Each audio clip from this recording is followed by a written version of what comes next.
น้านเก่าปลูกใหม่เราเฮาปลูกเบิ่งตอนหลังจากเฮาบันเขาวแล้วเนาะตัวนี้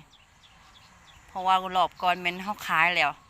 รอบนี้เฮามาลุ้นว่าเฮาสิได้จักแสนอีกมันมี3นานเด้อหน่อยสิพาย่างเบิ่งเด้อตัวนี้แม่นนานที่2เฮาปลูกอ้อมกับนี่แหละน้องสาเฮานี่เดี๋ยวคู่น้องเฮาเองเดี๋ยวสิพาไปเบิ่งนานที่3เด้อนี่แม่นนานที่3นานนี่จะใหญ่กว่าหมู่เพราะว่าเอาเบี้ยหรือว่าเอาต้นที่เฮาเอามานิบเอามาปลูกเนี่ยแม่นมันใหญ่กว่าหมู่เนาะมันก็เลย